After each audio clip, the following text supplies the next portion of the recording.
Yogesh Unlimited Study Zone, and as written, today we starting our new topic of mathematics. Of course, this is chapter number 1 of our class 11th mathematics with the name set theory. Okay, so पहला question आपके mind में आता होगा कि अभी तक हमने जो चैप्टर्स पढ़े हैं इसका नाम सेट थ्योरी क्यों है। तो स्टार्टिंग यहाँ से होती है कि हमारे पास ये जो मैथमेटिक्स की एक नई ब्रांच डेवलप हो रही है, हमारे पास मैथमेटिक्स का एक नया ब्रांच डेवलप हो रहा है। आज तक आपने जो मैथमेटिक्स पढ़ी है, तो जो मैथ्स में आपने मैथ्स की ब्रांचेस पढ़ी है वो क्या क्या पढ़ी है। यदि मैं आपसे मैथ्स की ब्रांचेस के बारे में बात करता हूँ तो मैथ्स की ब्रांचेस आपने एक पढ़ी है अलजेब्रा। ओके, तो मैं आपसे बोलूँगा अलजेब्रा क्या होता है, तो आप बोलोगे सर वो एक मैथ्स का पार्ट होता है जिसमें कुछ वेरिएबल होते हैं, कुछ कांस्टेंट होते हैं, जिनमें हम वेरिएबल और कांस्टेंट के साथ खेला करते हैं, that part is called algebra. Yes और नो, है ना। इसको अपन क्या बोलते हैं, अलजेब्रा बोलते हैं। मैथ्स का एक और पार्ट होता है जिसमें कि हम लाइंस के साथ, एंगल के साथ काम किया करते हैं, that part of math is called geometry. Okay, that part of math is called geometry. So actually geometry word कहां से आया, जियो, जियो मतलब अर्थ एंड मीट्री मतलब मेजरमेंट। तो अर्थ के मेजरमेंट करने के लिए या अर्थ की चीजों को मापने के लिए ये ब्रांच बनाई गई थी, that is called geometry. Okay, एक और ब्रांच आपने पढ़ी नई लास्ट ईयर, ये तो बहुत पहले से आपके साथ थी क्लास 6, 7, 8 में, बट लास्ट ईयर एक नई ब्रांच मैथ्स की आई। क्या नाम था उसका, ट्रिग्नोमेट्री, है ना, ट्रिग्नोमेट्री, ट्रिग्नोमेट्री। ओके, एक और ब्रांच आपकी मैथ्स की आई, क्या थी वो लास्ट ईयर 10th क्लास में, स्टैटिस्टिक्स, है ना। स्टैटिस्टिक्स मतलब एनालिसिस ऑफ डाटा। कुछ आपके सामने डाटा स्ट्रीम दी गई है, कुछ आपके सामने नंबर्स दिए गए हैं, तो आप उनको क्या करते थे, प्रोसेस करते थे डेटा को, कुछ ना कुछ निकालते थे। क्या निकालते थे, मीन निकालते थे, मॉड निकालते थे, मीडियंस निकालते थे, है ना। So this is called what, stats. Okay, तो ये ब्रांचेस अभी तक हमारे पास आई है, ठीक है ना। बट अब हमारी क्लास भी बढ़ चुकी है, अभी हमारे एक नई ब्रांच मैथ्स की पढ़ना पड़ेगा, that branch is called set theory. Okay, तो मैथ्स का एक और नई दुनिया है। देखो अलजेब्रा की बिल्कुल अलग दुनिया है, ज्योमेट्री की बिल्कुल अलग दुनिया है, इनमें कुछ कॉमन नहीं होता ना। इसकी बिल्कुल दुनिया अलग है, साइन थीटा कॉस थीटा चलता है, इसकी भी अलग दुनिया है। हाँ, अलजेब्रा और ज्योमेट्री को मिला करके मैथ्स की एक नई ब्रांच आ गई, that is called coordinate geometry. Last year आपने पढ़ा होगा कोऑर्डिनेट ज्योमेट्री, उसमें क्या था, डिस्टेंस बिटवीन 2 पॉइंट। यस और नो, तो एक लाइन थी, लाइन सेगमेंट का क्या निकालते थे, distance, but with the help of algebra. So इनकी जो कंबाइंड ब्रांच होती है that is called coordinate geometry. आ रहा समझ में। तो ये जो ब्रांच कहलाती क्या कहलाती, कोऑर्डिनेट ज्योमेट्री। हालांकि फिलहाल अभी इस ब्रांच से कोई लेना देना नहीं है, बट फिर भी मैं बता रहा हूं कि मैथ्स की दो ब्रांच को मिला के एक नई ब्रांच बनाई गई। ओके, जैसे दो तरीके की डिश को मिला के एक नई डिश बनाई जाती है, ऐसे ही मैथ्स की दो ब्रांच को मिला के एक नई ब्रांच बनाई गई। फ्यूचर में आप देखोगे कोऑर्डिनेट ज्योमेट्री को ट्रिग्नोमेट्री के साथ मिला करके भी कुछ बना दिया गया। ओके, क्लियर है ना। तो ये हो गया, तो एक मैथ्स की एक नई ब्रांच आ रही है, that is called what, set theory. Okay, इसको आप सेट अलजेब्रा भी बोल सकते हो, it is also called set algebra, theory of set और सेट थ्योरी। ओके, तो ये मैथ्स की एकदम नई ब्रांच है। अच्छा, अब सवाल उठता है मन में कि इसको हम पढ़ते क्यों है, सेट थ्योरी को क्यों पढ़ते हैं। तो बच्चों बहुत सारी ब्रांचेस है मैथ्स की, जिसको और आगे पढ़ने के लिए हम सेट थ्योरी का इस्तेमाल करते हैं, सेट अलजेब्रा। फॉर एग्जांपल, अगर आपको कैलकुलस पढ़ना है, मतलब डिफरेंशिएशन इंटीग्रेशन हमने पढ़ा ना, तो अभी एक दिन पहले फिजिक्स में हमने डिफरेंशिएशन इंटीग्रेशन पढ़ा, वो भी मैथ्स की एक ब्रांच है। उस ब्रांच का नाम क्या है, calculus. That part of mathematics is called calculus. Okay, तो ये भी मैथ्स की एक ब्रांच है, that is called calculus. Okay, तो सेट अलजेब्रा का इस्तेमाल आप नंबर सिस्टम पढ़ने के लिए करते हैं, प्रोबेबिलिटी पढ़ने के लिए करते हैं, ठीक है ना, और काफी सारी मतलब ज्योमेट्री को भी एनालिसिस करने के लिए, पढ़ने के लिए सेट अलजेब्रा का इस्तेमाल किया जाता है। कुल मिला के हम एक बिल्कुल नए टाइप का मैथमेटिक्स पढ़ना चाह रहे हैं। अभी तक आप जो पुराना मैथमेटिक्स पढ़ के आए हो, उस मैथमेटिक्स से ये नया मैथमेटिक्स बिल्कुल अलग है। अभी तक आपके पास नंबर्स हुआ करते थे, प्लस होता था, माइनस होता था, डिवीजन होता था, सब्ट्रैक्शन होता था, अभी आपके पास नहीं होंगे। ओके, अब आपके पास कुछ और होगा, तो that is called set algebra. Okay, so this is about the introduction of this chapter. now we starting set. Okay, so the first topic of set is called, the first topic is collection. Okay, ठीक है ना, पहला topic है collection. तो collection क्या होता है? अगर मैं आपसे बोलूंगा कि मुझे बताइए कलेक्शन क्या होता है, कलेक्शन, तो आप बोलेंगे सर कलेक्शन मतलब कुछ चीजों का इकट्ठा होना, that is called collection. Okay ना, कुछ चीजों का इकट्ठा होना, तो वो क्या कहलाएगा, कलेक्शन। अब मैं चलिए, ये मेरे पास एक कलेक्शन है, मैंने इसको ऐसे बना दिया, कोई बाउंड्री बना दी कि मेरे पास इसके अंदर कलेक्शन रखा हुआ है। ओके, अब मैं इस कलेक्शन के अंदर कुछ चीजें रख रहा हूँ। अब मैं कुछ चीजें रख रहा हूँ, देखो मैंने इसके अंदर रख दिया काऊ, मैंने इसके अंदर रख दिया डॉग, मैंने इसके अंदर रख दिया हॉर्स, ओके, और मैंने इसके अंदर रख दिया लॉयन। चलो बच्चों देखो, ये कलेक्शन आपको एक यूनिफॉर्म कलेक्शन दिख रहा है कि नहीं दिख रहा है? दिख रहा है। ये कलेक्शन यूनिफॉर्म, बिल्कुल मतलब एक अच्छा सा कलेक्शन दिख रहा है कि नहीं दिख रहा है? तो इस कलेक्शन को क्या कहोगे? ये कलेक्शन किस चीज का है? ये कलेक्शन किस चीज का है? एनिमल्स का है, करेक्ट। ये कलेक्शन एनिमल्स का है, ठीक ना। बट थोड़ा सा देखो, ये थोड़ा सा डिसिमिलर कलेक्शन है। काऊ पेट एनिमल है, डॉग पेट एनिमल है, हॉर्स पेट एनिमल है, मगर लॉयन पेट एनिमल नहीं है। तो मतलब कहने का मतलब ये कलेक्शन क्या वेल डिफाइंड है कि नॉट वेल डिफाइंड है? नॉट वेल डिफाइंड है। मतलब आप हर एलिमेंट की, इसमें कोई ना कोई एक ऐसा एलिमेंट बैठा हुआ है जिसकी श्योरिटी आप नहीं ले सकते हो, नहीं ले सकते ना। जैसे इस एलिमेंट की आप श्योरिटी नहीं ले सकते हो। किस बात की श्योरिटी? कि वो इनके साथ सूट करेगा या नहीं करेगा। ओके, तो अगर आप किसी एलिमेंट की श्योरिटी नहीं ले सकते हो तो ऐसे कलेक्शन को हम बोलते हैं नॉट वेल डिफाइंड कलेक्शन। तो कलेक्शन दो टाइप के होते हैं, one is called well defined collection, second is called not well defined collection. Okay, तो there are two types of collection, one is well defined and second is not well defined. So first collection are of two types, one is well defined and second is not well defined. Okay, तो बच्चों जो well defined collection होते हैं इन्हीं को बोला गया set। क्या बोला गया? set। only well defined collections are called set। well defined collection को हम set कहा करते हैं। Any problem? तो well defined collection को set कहा जाता है, ठीक है ना। ओके, तो well defined collection को हम क्या बोलेंगे? set बोलेंगे। चलिए, then इस स्पॉट पे लाइट आ रही है यहाँ पर, yes। Okay, so well-defined collection is called set। Clear है? Well-defined collection को हम क्या बोलते हैं? set बोलते हैं। Now अब हम बात करते हैं representation of set। तो मतलब set में क्या आएगा? जो well-defined element होंगे, example आप यदि यहाँ पर goat रख दो, आप यहाँ पे cow रख दो, आप यहाँ पे buffalo रख दो, आप यहाँ पे horse रख दो, और जितने भी pet animals रख दो, तो आपके पास क्या बन जाएगा? set कहलाएगा। तो अभी तो पहली एक्सरसाइज में हमारे पास रहेगा well defined collection and not well defined collection. Okay, तो कुछ कलेक्शन होते हैं वेल डिफाइंड और कुछ कलेक्शन होते हैं नॉट वेल डिफाइंड। तो नॉट वेल डिफाइंड कलेक्शन को हम सेट नहीं बोलेंगे, ओनली वेल डिफाइंड कलेक्शन को ही हम सेट बोलेंगे। क्लियर हुआ? अब नेक्स्ट है representation of set. Okay, representation of set, any set is represented by capital letter. एक सेट को आप कैपिटल लेटर से रिप्रेजेंट करते हैं।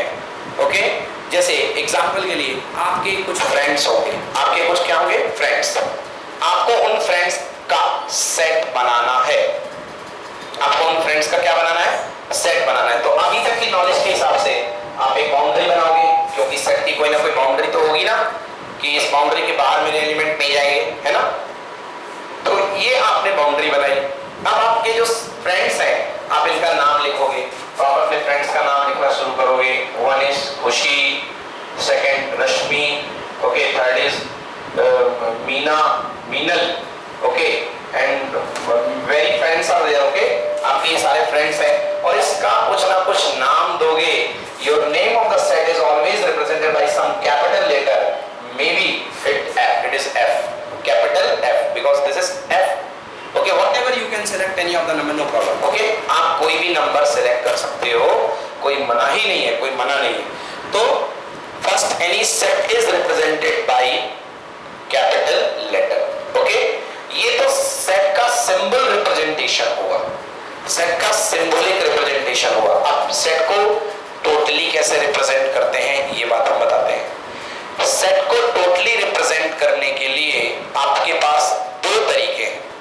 One way is called roster form, second way is called set builder form. तो mainly जो ये तो हमने सिंबल दिया, this is symbol of set, not exactly this is representation, this is symbol of A set. तो a set can be symbolized by a capital letter. Okay, now we're talking about the representation of set. So a set is mainly represented in two ways. A set may be represented in two ways. First way of representation is called roster form. Roster form. It is also called list form. List form. And second is called set builder form. Very simple. Second one is called set builder form. Okay, so the second one form is called set builder form. Okay, all things are written in your booklet that I have given to you. Not very simple, and all these are. So first form is called roster form or list form. So how you will represent this set? The friends of friends, आपके friends हैं, ये सारे के सारे friends है निशा के। Okay, friends of निशा। तो इसको सेलेक्ट रोस्टर फॉर्म में कैसे लिखेंगे, लिस्ट फॉर्म में? तो this is called F equals to F। F means the name of the set, capital F। Now F equals to उसके बाद आप एक करली ब्रेस लगाएंगे। ओके, एक करली ब्रेस आपको लगाना पड़ेगा, एंड देन करली ब्रेस के बाद आपको सारे एलिमेंट यहां पे लिखने पड़ेंगे। Khushi, Rashmi, Meenal, okay, and so on, जितने भी हैं। लास्ट में मान लो आ रही है Priyanshi. Okay, so you will write Priyanshi. This is your representation of set. Okay, ये आपका सेट का रिप्रेजेंटेशन कहलाता है। Which representation? This is roster form और टैबुलर फॉर्म। ओके, ये रोस्टर फॉर्म कहलाता है, या इसी को लिस्ट फॉर्म बोलते हैं, not tabular form. This is roster form और लिस्ट फॉर्म। क्लियर हुआ इतना? बन जाएगा ना? चलिए नेक्स्ट देखते हैं, set builder form. Set builder form क्या है? सेट बिल्डर फॉर्म में आपको सेट की एक प्रॉपर्टी का इस्तेमाल करना पड़ता है। एक प्रॉपर्टी का मतलब किसी के सारे एलिमेंट क्या प्रॉपर्टी फॉलो कर रहे हैं। वेट, अब इससे मैं समझाऊंगा तो आपको समझ में नहीं आएगा। पहले मैं आपके सामने एक रोस्टर फॉर्म में एलिमेंट लिख रहा हूं, एक सेट लिख रहा हूं, फिर आपको ज्यादा अच्छा समझ में आएगा। Suppose I have written a set V, A E I O U। Okay, this is the set. ये मैंने आपके सामने सारे के सारे सेट एलिमेंट्स लिख दिए। सेट का कैपिटल नाम क्या है? V। Now you need to represent it in set builder form. Set builder form में that is called statement form. एक आपको स्टेटमेंट बनाना पड़ता है, तो you can write it V equals to, okay, V equals to, there are so many elements. हो सकता है एक भी हो या 10 हो या कोई हो, कोई दिक्कत नहीं है। There are so many elements. तो इन सब एलिमेंट के लिए एक कॉमन टर्म दे दो, that is called X। That is called X। तो V is the set of element X। V is the set of element X। V is the set of element, so X may be anything, set of element X। अब X की property लिखो। अगर ये सारी values X की हो सकती हैं, तो एसेंशियली X क्या है? X is a vowel. Yes और नो? तो V is the set of element X such that, this is the symbol of such that, either this बनाओ या ये बनाओ। ओके, या तो ऐसा बना दो या ऐसा बना दो। Okay, so V is the element of X such that X is a vowel। X क्या है? एक वोवेल है। ओके, X क्या है? ये वोवेल है। क्लियर हुआ ना? बन जाएगा ना? अब जैसे मैंने इस एलिमेंट को लिखना है, इसको लिखना है मुझे सेट बिल्डर फॉर्म में, तो मैं क्या लिखूंगा? F is the collection of element X such that X is friend of Nisha। X जो है निशा के फ्रेंड है। लिख दिया ना? So this is called set builder form।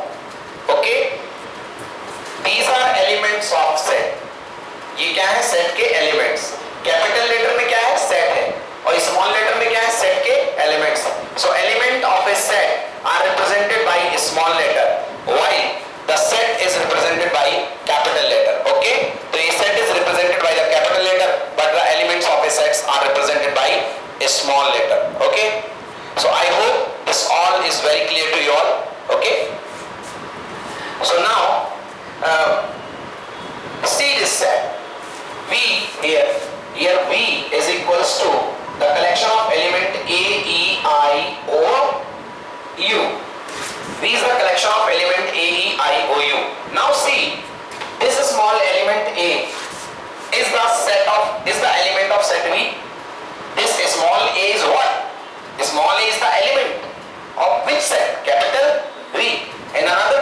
which you can say that A belongs to B.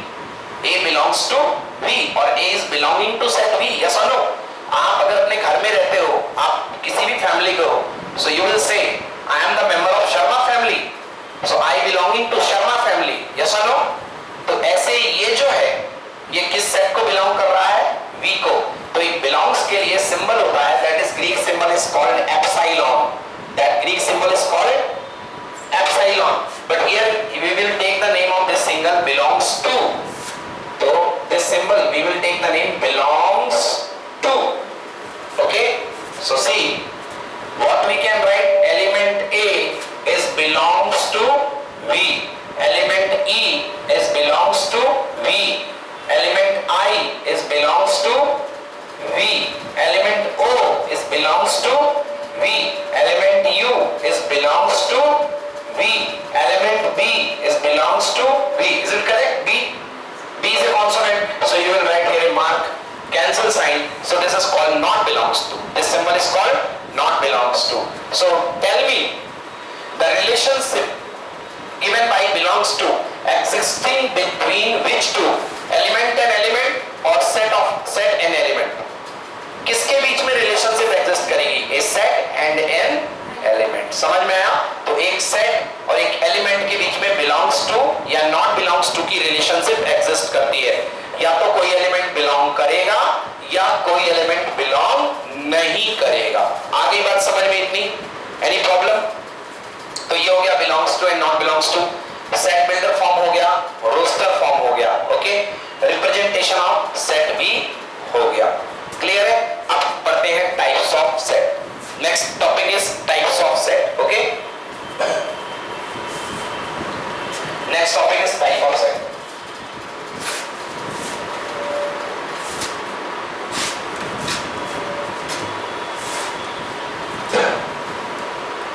So types of set. So there are so many types of set. Types of set. First, finite set. Finite set. But before talking about the finite or infinite set, we should know what is cardinal number. See here. The topic is cardinal number. Before topic types of set, we are going to read cardinal number. It is also called rank of a set. Rank of a set. एक set की rank. Suppose आपके पास कोई set है A that is given by small a, small e, small I, O and U. So how many total numbers are here? 5. So you can write number of element in set A that is equal to 5. This number is called cardinal number or it is called rank of a set. So it is very simple. It is called cardinal number. Okay, cardinal number or rank of a set. Any problem? तो ये cardinal number कहलाएगा या इसी को rank of a set बोलते हैं. Okay, तो केवल इनके नंबर्स को बोलते हैं. मतलब हमें सेट को काउंट करना है अब. ओके, अब देखिए अगर आप काउंट कर पा रहे हो तब तो ठीक है. तो अगर आप काउंट कर पा रहे हो कुछ निश्चित नंबर है, कुछ फिक्स नंबर है, तो that type of set is called finite set. और अगर आप काउंट नहीं कर पा रहे हो तो आपको सेट कैसा दिखेगा? Dot dot dot dot dot dot like this. So that set is called infinite set. Okay, so in infinite set, अगर ये इनफाइनाइट सेट है फिलहाल, so the numbers are countable. You uncountable, you can say this is equal to infinite. Okay, so there are on the basis of number of elements there are two types of set. One is called finite set, second one is called infinite set. So I feel no need to elaborate it more. This is enough now about these two types of set, finite set and infinite set. Now discuss about a set. Let's see a set with a name. This is a set. Okay, now see, does any element is present over here? No, this is a blank set.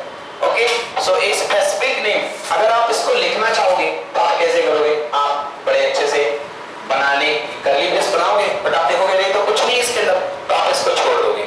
तो इसको कहते हैं empty set. This set is called empty set. जिस set के अंदर कुछ भी नहीं होता है, खाली होता है, blank. This set is called empty set. और इस सेट का एक नाम A नहीं ले सकते हो आप. इसका एक स्पेशल सिंबल दे दिया गया है नाम, and this symbol is called phi. इसका सिंबल क्या है? phi.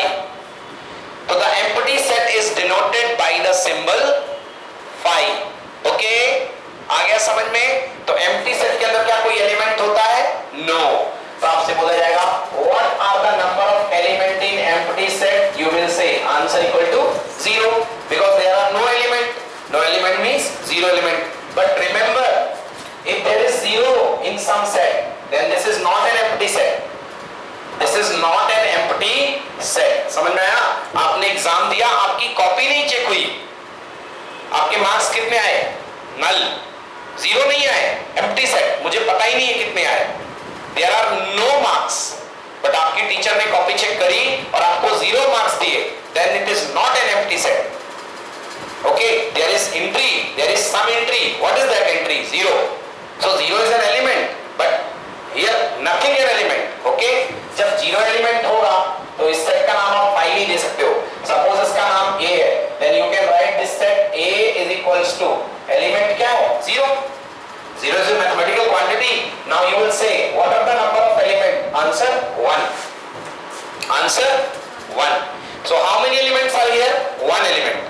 But before that, how many elements are there? No element. So if there are no element, that set is called empty set. If there is one element only, then the type of set is called singleton set. That set is called singleton set. If a set containing only one element, then the set is termed as singleton set. Okay? The set is called singleton set. Okay? Now let's see an example of empty set. Okay? Let's see an example of empty set. I am giving you a set with the name A.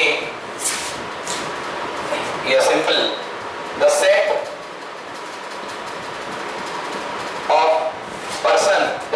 person living on moon equals to.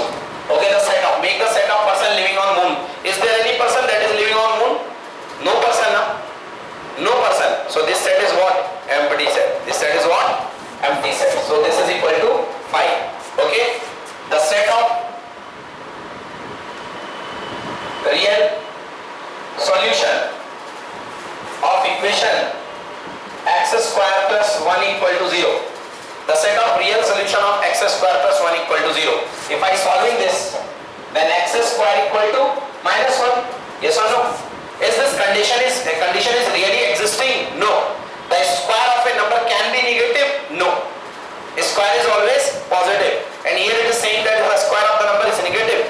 So this condition may not be exist. So what is the solution set? Empty set. No solution. Yes or no? There is no real solution of such equation. No real value is satisfied. कोई भी ऐसी real value नहीं होगी जो answer ला करके दे सकती है. आप +1 रखो, आंसर आएगा +1. -1 रखो, आंसर आएगा क्या? +1. -1 तो नहीं आएगा ना दोनों केसेस में. Yes or no? So it is empty set. तो इसका solution क्या होगा? Empty set. Clear है? तो ये भी empty set होगा. Okay. The name of a student who is studying in girls' school. The name of a boys. The number of boys. The name of boys who is studying in girls' school. Empty set. There will be no such boys. They are studying in girls' school. In girls' school only girls are permissible to study now. Any problem? So not enough problem. ये भी finish हो गया. So this is empty set. ये हमारे पास क्या आ गया? Empty set. Okay. Empty set and singleton set. Singleton set is what? Having only one element, one entry. That is called singleton set. Okay. Next. We are talking about equivalent set.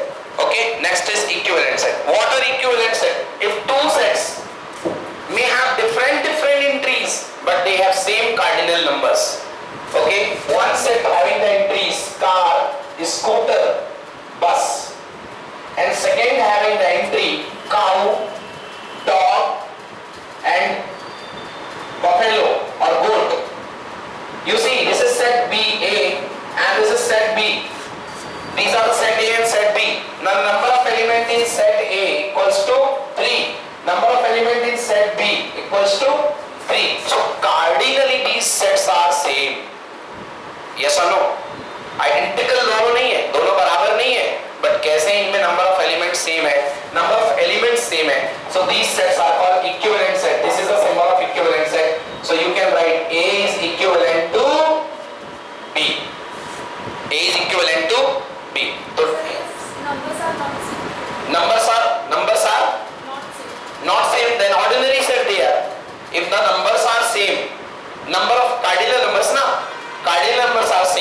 the sets are called equivalent set. But if the cardinal number of same as well as the elements are identical, दोनों element same to same हो, then those sets are called equal set.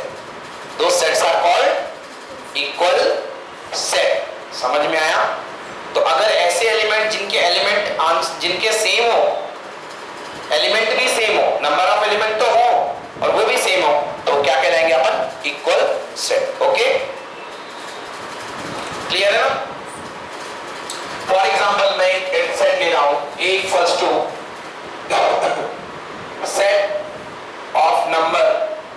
Set of even number between 0 and 4, between 0 and 4. Okay, B, set of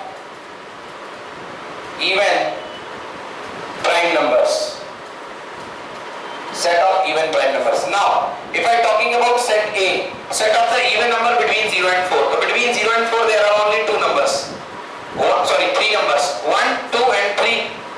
There are three numbers, 1, 2 and 3. Out of them which one number is even? 2. So this means this set will refer only to, yes or no? And B is the set of the even prime number. Even prime number, only one number is even prime number, that is 2. So this set also refers to 2. मतलब ये दोनों set ideally क्या है? Equal ही है, क्योंकि दोनों एक ही बात कर रहे हैं. सेट A और सेट B एक ही बात कर रहे हैं. आया समझ में कि नहीं आया? तो ये दोनों एक ही सेट है. क्लियर हुआ? डन? ठीक है ना? तो ये हो गया हमारे पास इक्वल सेट.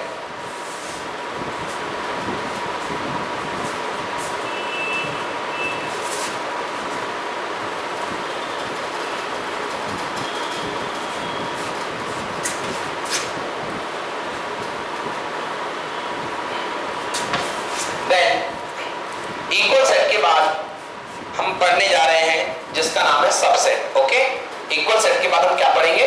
सबसेट. कोई टॉपिक तो आपको नहीं पूछना है उसमें. Okay, subset.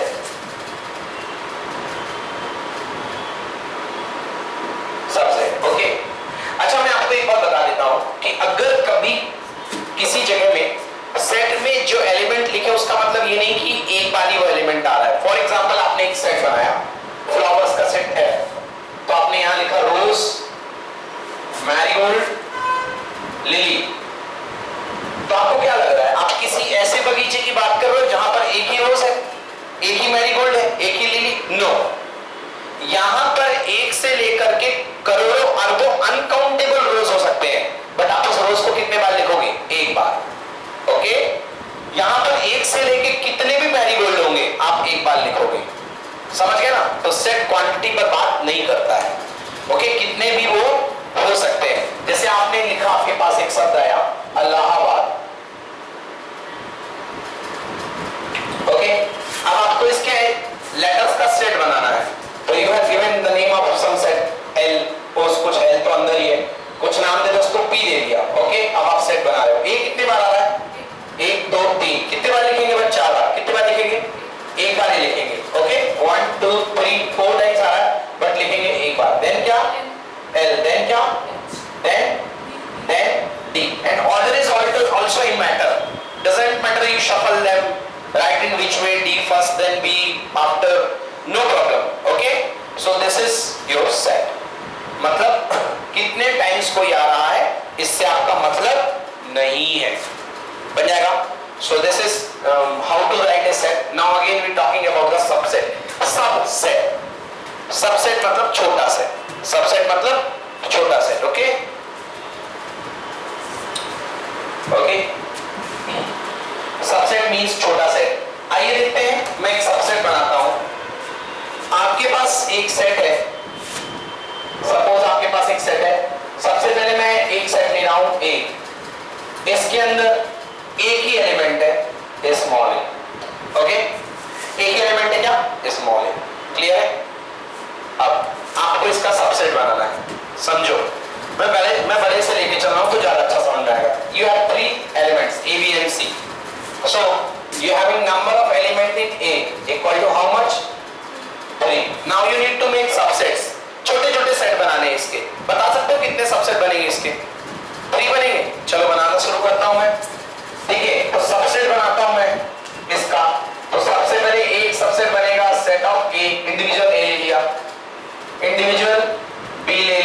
इंडिविजुअल सी ले लिया, या तो मैं ए बी को भी ले सकता हूं, या तो मैं बी सी को भी ले सकता हूं, या मैं सी ए को भी ले सकता हूं। ये सॉल्व लो, कितने बने? 6 बन गया ना, 6 बने ना। ये सबसेट होगा कि नहीं होगा? ये भी होगा ना, ये भी होगा ना। एक और लिखता हूं, ए बी सी, समझ में आया? क्या बनेगा?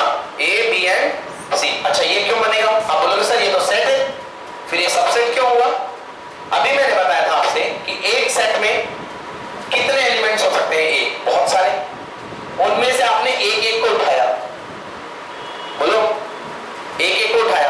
आप एक बगीचे में गए जहां पर करोड़ों फूल लगे हुए थे, बहुत सारे फूल लगे हुए थे, गुलाब के लाखों फूल लगे हुए थे, लिली के बहुत सारे फूल लगे हुए थे। आपने एक एक फूल तोड़ लिया, तोड़ लिया, पूरा बगीचा तो नहीं उखाड़ लिया ना, मेन सेट तो नहीं ले लिया।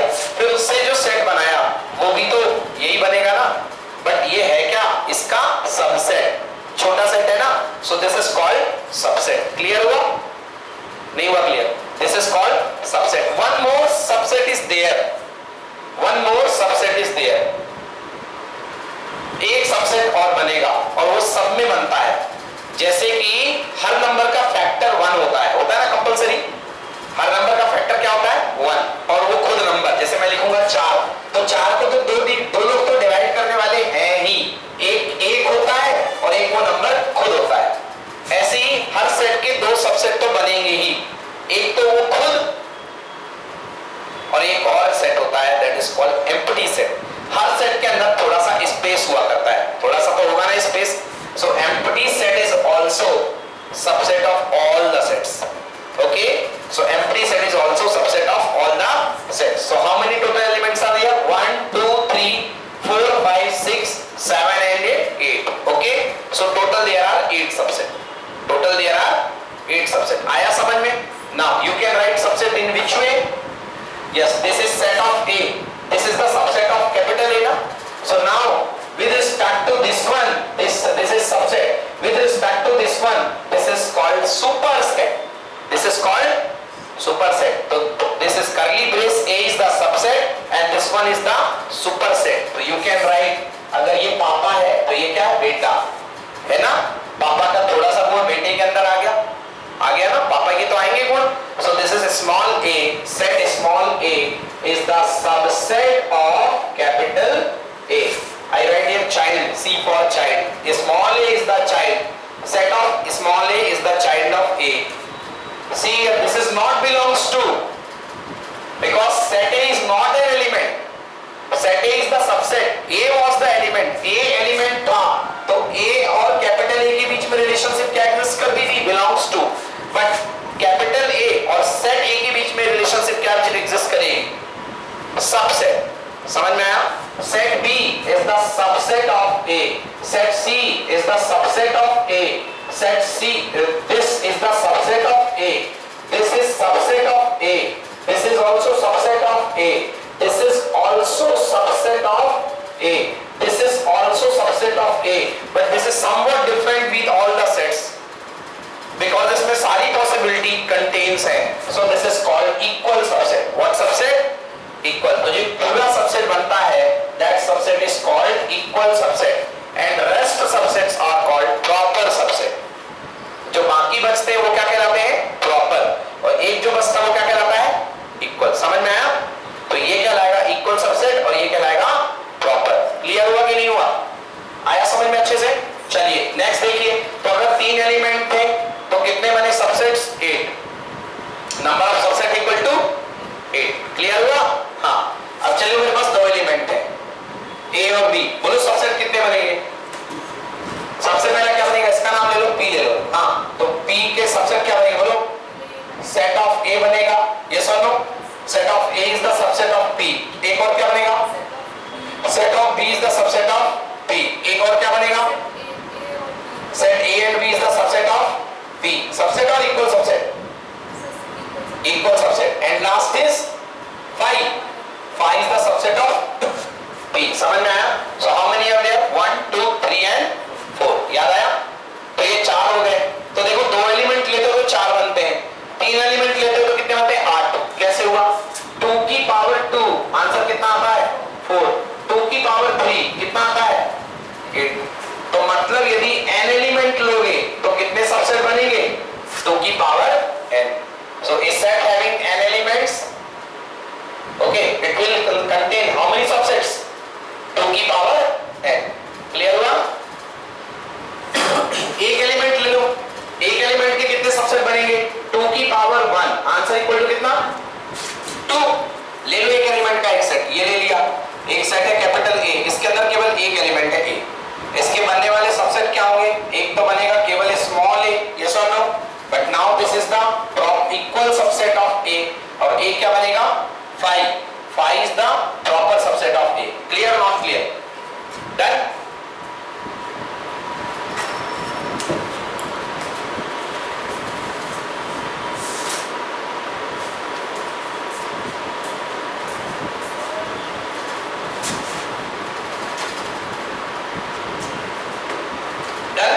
So this is about proper subset and equal subset. Okay. So very important thing that the number of subsets equal to 2 to the power n. What is n? Number of elements. What is n? Number of element, or you can say cardinal number. Okay. So this is about the subset. Clear? So we know about the subset. We know about the superset. Okay.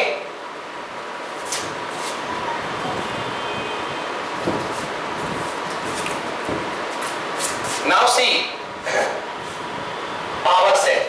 Next thing is power set. Power set. What is power set? Power set is the set of all the subsets. Set of all the subsets. Okay. Set of all subsets. सारे subset का set जो कहलाएगा power set. आपके पास कोई set है A is equals to small a, small b, small c, okay? अब इसके subset बनाओ। इसके सबसेट क्या बनेंगे? पहला सबसेट बनेगा स्मॉल a का सेट, यस और नो। दूसरा सबसेट क्या बनेगा? स्मॉल b का सेट। तीसरा स्मॉल c का, then a and b, then b and c, then a and c, and then last a b c, and then also 5। बच्चों ये सारे सबसेट बन गए। इन सभी सबसेट का जो सेट होगा that is called power set of A। समझ में आया? तो पावर सेट में कितने एलिमेंट्स होते हैं? जितने सबसेट बनते हैं। Okay, so you can write number of element in power set of A that is equals to 2 to the power n। क्लियर हुआ? क्योंकि कितने सबसेट बनते थे 2 की पावर n, तो नंबर ऑफ एलिमेंट्स कितने बनेंगे 2 की पावर n। किसके? सबसेट के, पावर सेट के, सॉरी। तो पावर सेट के नंबर ऑफ एलिमेंट्स कितने बनेंगे 2 to the power n। Clear है? समझ में आ गया? तो ये बनेंगे सबसेट्स। ओके,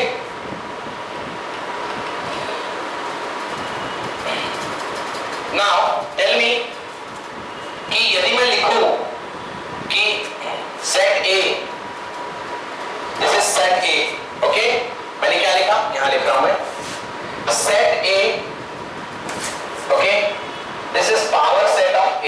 क्या आएगा? Belongs to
compulsory implies to, okay, यहां पे therefore लिख लो, ओके। तो अगर x कोई एलिमेंट a को बिलोंग करेगा, implies that मतलब कि वो कंपल्सरली b को भी बिलोंग करेगा। अगर x a के अंदर होगा तो x b के अंदर भी होगा। समझ में आया है ना? मगर ये जरूरी नहीं कि b को बिलोंग करे तो a को बिलोंग करे, नो। समझ गए ना? जो पापा जो बेटे के अंदर होगा वो कंपल्सरली पापा के अंदर होगा, मगर जो पापा के अंदर है वो जरूरी नहीं कि बेटे के अंदर हो। ओके, समझ में आया? क्लियर हुआ? तो जैसे ये पॉइंट ए है, देख लो, ये ए पॉइंट है, तो ए बी के अंदर तो है बट ए के अंदर नहीं है। समझ गए ना? इसके बाद भी ये सबसेट तो होगा ना इसका। क्लियर हुआ कि नहीं हुआ? So this is the condition for subset of B. Okay, note करो।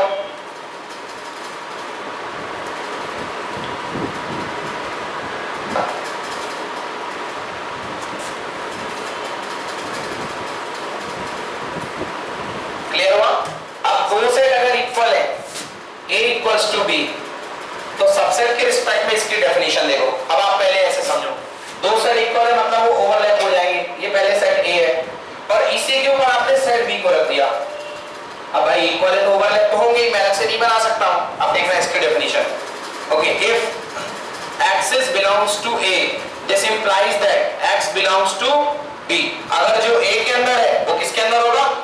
B के अंदर। एंड साथ ही साथ x belongs to B, therefore x belongs to A। आया ना? तो इन दोनों को एक बार ना लिख, दो बार ना लिख करके आप एक सिंबल लगा सकते हो दोनों की जगह। x belongs to A implies and implied by x belongs to B। मतलब फॉरवर्ड स्टेटमेंट भी सही होगा और बैकवर्ड भी सही होगा। मतलब x A के अंदर होगा तो B के अंदर भी पाया जाएगा और जो B के अंदर है वो A के अंदर भी मिलेगा। समझ में आया? इसको बोलते हैं implies and implied by, इसे if भी बोलते हैं। if implies and implied by मतलब forward statement and backward statement. अगर ये होगा तो वो होगा और वो होने से ये भी होगा, बैक। ओके, और ये वन साइडेड स्टेटमेंट है कि अगर x A के अंदर होगा तो पक्का x B के अंदर भी होगा। मतलब इसका मतलब ये नहीं कि x B के अंदर तो A के अंदर होगा, बट इसका मतलब है कि अगर वो B के अंदर है तो A के अंदर भी होगा। ये डबल साइडेड है। क्लियर हुआ?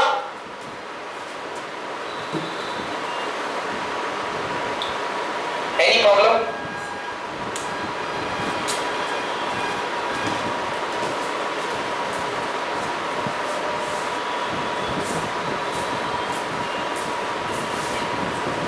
ओके, नेक्स्ट लिखिए algebra of set. Next is algebra of set.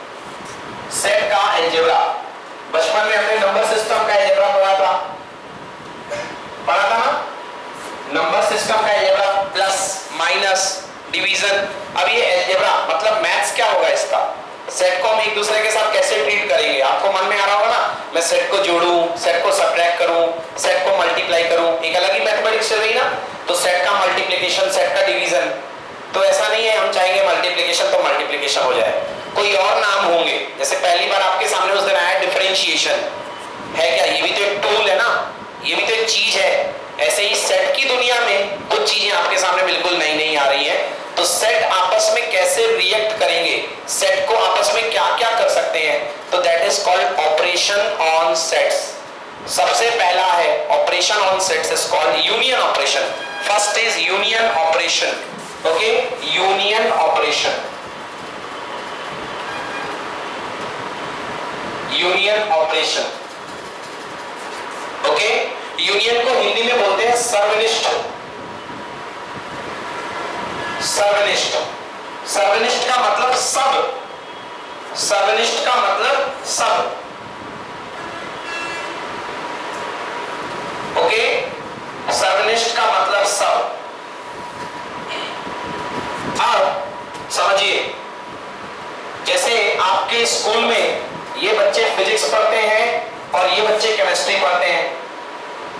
बच्चों के नाम है अभय, छोटे नाम ले लो, A B C D E F, ये लोग फिजिक्स पढ़ते हैं, समझ में आया?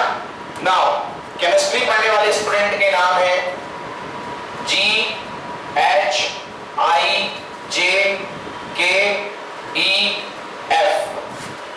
क्लियर हुआ? ये बच्चे मतलब ये E और F दो ऐसे बच्चे हैं जो केमिस्ट्री भी पढ़ते हैं और फिजिक्स भी पढ़ते हैं। तो मैं बोलूंगा मुझे बताओ कि ऐसे कितने बच्चे हैं जो फिजिक्स केमिस्ट्री सब मिला के मतलब सारी पॉसिबिलिटी टोटल कितने स्टूडेंट हुए? समझ गए ना? कुछ ना कुछ पढ़ने वाले। अब इसको क्या बोलेंगे? एटलीस्ट फिजिक्स या केमिस्ट्री पढ़ने वाले। एटलीस्ट, जहां पर एटलीस्ट बोला जाए ना वहां पर सब आ जाता है। मैंने कहा बेटा ऐसी पढ़ाई करो तुम्हारे एटलीस्ट 20 मार्क्स आए। समझ में आया? 20 मार्क्स आए। अब मैंने यहां पे क्या बोला? एटलीस्ट फिजिक्स या केमिस्ट्री पढ़ने वाले, फिजिक्स और केमिस्ट्री। तो फिजिक्स में भी एटलीस्ट लग गया, केमिस्ट्री में भी एटलीस्ट लग गया, मतलब सारे कवर हो गए। मैंने कहा एटलीस्ट 20 मार्क्स आ जाए तो आपकी मैक्सिमम रेंज क्या है? 100, क्योंकि स्टार्टिंग कहां से? 20 से और मैक्सिमम कहां पर? 100। अब यहां पर स्टार्टिंग कहां? फिजिक्स से और केमिस्ट्री से। एटलीस्ट बोला है तो सारे आ जाएंगे। So you can write union operation is represented by, पहला सेट है P, union is represented by this U, PUC equals to set बनेगा A B C D E F G H I J और K, ये बनेगा complete set. समझ में आया? अब ये सेट का पिक्चर मैंने थोड़ा सा गलत बनाया है। इस सेट का अगर असल पिक्चर बनाऊं मैं तो इस सेट का असल पिक्चर क्या है? ये देखो, ये जो फैमिली है E और F, ये दोनों ओवरलैप कर रहे हैं। आया ना? ये देखो, ये E और F जो है, समझ गए? ये दोनों में ओवरलैप कर रहे हैं, ठीक है ना? तो यहां पे क्या आएगा? E F G H I J K। समझ में आया? तो ये इसका एक्चुअल पिक्चर है। P and Q set, sorry P and C, physics and chemistry. तो कितने बच्चे अकेले फिजिक्स पढ़ रहे हैं? 4, only physics. 1 2 3 4। Only chemistry GHIJK। Physics and chemistry both कितने पढ़ रहे हैं? That is F and E। Physics and chemistry दोनों पढ़ने वाले F and E। समझ में आया? कुछ ना कुछ पढ़ने वाले जो पढ़ रहे हैं, क्या? All. This is called union, this is called union. समझ में आया? अभी ये सेट जो पिक्चर डायग्राम आपके सामने बनाया, this pictorial representation of set is called Venn diagram. This is called Venn diagram. John Wayne ने बताया था इसके बारे में। So this diagram is called Venn diagram. When you representing set by taking some diagrams, circle ले लो, rectangle ले लो, triangle ले लो, quadrilateral ले लो, जरूरी नहीं कि आप यही ले लो सर्कल, कुछ भी ले लो, then the diagram is called Venn diagram. Okay? So this type of diagram is called Venn diagram. So this is your Venn diagram. Okay? ये दोनों सेट कैसे हैं? ओवरलैप कर रहे हैं ना? ओवरलैप कर रहे हैं ना? तो these such sets are called joint set. These such sets are called joint set. अगर ये दोनों सेट ओवरलैप कर रहे हैं तो ये ओवरलैप करने वाले सेट जॉइंट सेट कहलाते हैं। अगर ये दोनों सेट अलग अलग रहे, for example collection of boys, collection of girls, अब इसमें कोई कॉमन स्पीशीज नहीं आएगी। स्कूल में गर्ल्स का कलेक्शन है A और बॉयज का कलेक्शन है B। समझ में आया? तो यहाँ का कोई भी एलिमेंट यहाँ नहीं होगा, लड़का लड़कियों में शामिल नहीं होगा, लड़की लड़कों में शामिल नहीं होगी। So these sets are called disjoint set. समझ में आया? ये कहलाते हैं जॉइंट सेट और ये कहलाते हैं disjoint set. So two types of sets are there. One is called joint set, another one is called disjoint set. Any problem? तो ये हो गए joint set और